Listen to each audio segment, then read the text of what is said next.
नमस्कार मित्रों। पहले तो न्यूज़ चैनलों पर बहुत से पत्रकार होते हैं जो कहते हैं कि कुंभ का आयोजन हो रहा है। तो कुंभ का जो आयोजन हो रहा है उसमें अधिक से अधिक लोग जो आ रहे हैं, यह केवल योगी आदित्यनाथ का प्रधानमंत्री बनने का खेल है कि योगी आदित्यनाथ को प्रधानमंत्री बनना है, इसलिए करोड़ों लोगों को उत्तर प्रदेश में कुंभ के बहाने जुटाया जा रहा है। और इससे क्या होगा, तो योगी आदित्यनाथ का नाम फैल जाएगा पूरे भारत में और वह प्रधानमंत्री बन जाएंगे। तो वैसे भी योगी आदित्यनाथ जी वैसे भी देश के प्रधानमंत्री बनेंगे, तो जिसको ये बातें पचती नहीं है तो वह सीधे तरीके से तो नहीं बोलते हैं, लेकिन घुमा फिरा करके बोलते अवश्य हैं और प्रयास करते हैं कि हो सकता है कि कुछ लोग रास्ते से भटक जाए, किसी को बरगलाया जा सके और हवाला दिया जा सके कि देखो कितने दंगे हुए, कितने भगदड़ मचे, कितने लोगों की मृत्यु हुई, कितनी बड़ी अव्यवस्था फैली हुई थी महाकुंभ में। तो योगी आदित्यनाथ का जो प्रधानमंत्री का खेल है वह सब बिगड़ जाएगा जब चर्चा की जाएगी कि बहुत भगदड़ मचे, बहुत सारे लोग मारे गए और बहुत सारी अव्यवस्थाएं थी। तो बहुत सारी अव्यवस्थाएं क्या थी? उत्तर प्रदेश विधानसभा में योगी जी ने सबके सामने कुछ लाइन पढ़कर बताया था और उन्होंने यह बताया था कि सोशल मीडिया में बहुत सारी बातें चल रही है सोशल मीडिया में। उसमें एक यह भी है कि जो जिस प्रकार से महाकुंभ को देख रहा था उसको महाकुंभ में वही मिला। गिद्ध को लाश मिला, सुअर को गंदगी मिला, ज्ञानियों को ज्ञान मिला, भक्तों को भगवान मिला, सनातनियों को आस्था मिली। तो बहुत सारी बातें हैं।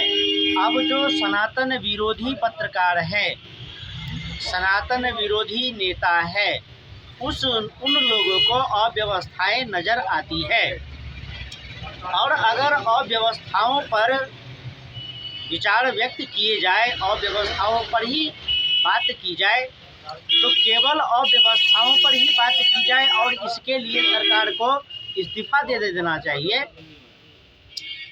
तो यह भी थोड़ा सा उलझा हुआ मामला लगता है। क्योंकि सवाल पूछने वाले लोगों के पास भी कोई समाधान नहीं है, क्योंकि जब समाधान की बात आएगी तो वह अपना पैर पीछे खींच लेंगे, क्योंकि उन्हें योगी सरकार में सनातन धर्म में कमी खोजना है, उसमें अव्यवस्था खोजना है, जिससे कि सनातन को बदनाम किया जा सके और योगी सरकार को प्रधानमंत्री बनने से रोका जा सके। बहुत प्रकार की बातें होती है, बहुत सारे पत्रकार बोलते हैं, लेकिन आज सोशल मीडिया का ज़माना है। कोई बड़े चैनलों का अब ज़्यादा महत्व नहीं रह गया है। आज तक हो, इंडिया टुडे हो, कोई भी बड़ा चैनल कहता है अपने आप को NDTV हो। तो आज हर हाथ में मोबाइल है, हर आदमी का अपना एक यूट्यूब चैनल है, हर आदमी का अपना एक फेसबुक अकाउंट है। कहीं से मीडिया चैनल में कुछ बातें होती है, लोग आ जाते हैं यूट्यूब में, फेसबुक पर, या तो लाइव में आ जाते हैं या वीडियो बना करके डाल देते हैं और सभी पत्रकारों का हल्ला बोल और पोल खोल देते हैं। आज जो हिंदू विरोधी नैरेटिव है, जो भाजपा विरोधी नैरेटिव है, सबका पोल खुल जाता है, उसमें 2 मिनट भी नहीं लगता है। तो जहाँ तक बात है योगी सरकार को रोकने की कि योगी जी प्रधानमंत्री बनने के लिए हिंदू मुस्लिम करवा रहे हैं, जगहों के नाम बदलवा रहे हैं, मंदिरों को बनाने के लिए मस्जिदों को तोड़वा रहे हैं, सांप्रदायिकरण कर रहे हैं और इतना बड़ा जमावड़ा लगवा रहे हैं कि उनको प्रधानमंत्री बनना है। तो भाई साहब, आप जो पत्रकार हैं, आप कभी इस पर चर्चा कर लिया कीजिए कि इस्लामी आक्रांताओं ने हमारे देश में क्या किया। आप बताइए कि जिहादियों, वामपंथियों ने, कांग्रेसियों ने क्यों झूठा इतिहास पढ़ाया? शिवाजी महाराज के बारे में क्यों नहीं बताया इतिहास में? महाराणा प्रताप के बारे में क्यों नहीं बताया इतिहास में? संभाजी महाराज के बारे में क्यों नहीं बताया इतिहास में?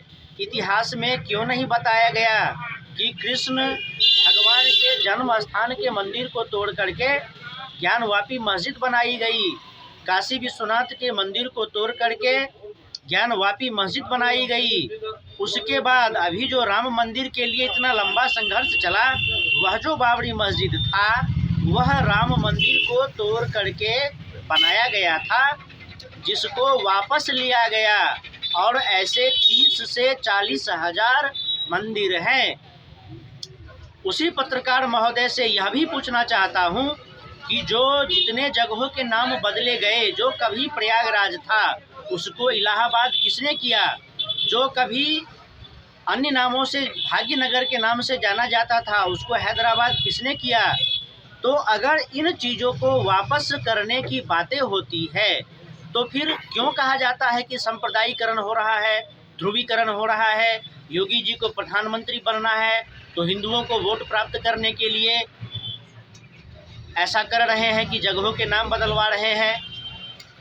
तो आपको दोनों ओर से बोलना चाहिए, नहीं तो आपका पोल पट्टी खुल जाएगा कि आप वामपंथी पत्रकार हैं, आप जिहादी पत्रकार हैं या आप कांग्रेसी पत्रकार हैं। और देख रहे हैं भाई साहब, आप पत्रकारों को बताना चाहिए कि महाशिवरात्रि के दिन में झारखंड में हजारीबाग में शिव भक्तों का जो धार्मिक जुलूस निकल रहा था उस पर भयंकर पत्थरबाजी, भयंकर आगजनी हुई है और यह पूरे देश में सालों भर होता ही रहता है। उस भाई साहब टकले पत्रकार को यह भी बताना चाहिए, भाई साहब का नाम बाद में बताएंगे, तो उन भाई साहब पत्रकारों को बताना चाहिए कि तब किस प्रकार का सांप्रदायिकरण हो रहा था, तब कौन प्रधानमंत्री बनना चाहता था जो कश्मीरी पंडितों को भगाया था। तो आरोप लगाया जाता है कि भाजपा सरकार है, सांप्रदायिकरण करता है, ध्रुवीकरण करता है, फिर मनगढ़ंत किस्से कहानियां बना करके मीडिया चैनलों पर चलाया जाता है और मीडिया चैनल वालों को लगता है, पत्रकारों को लगता है कि जनता बेवकूफ़ है। जनता कभी बेवकूफ़ था, जनता कभी बेवकूफ़ थी, क्योंकि चुनिंदा पत्रकार होते थे, चुनिंदा मीडिया चैनल होता था, चुनिंदा समाचार पत्र होते थे। भाई साहब, आज हर किसी के पास मोबाइल है, हर किसी का अपना एक फेसबुक चैनल है, हर किसी का अपना एक यूट्यूब चैनल है और आज हर कोई पत्रकार है। तो दोनों तरफ की बातें होनी चाहिए।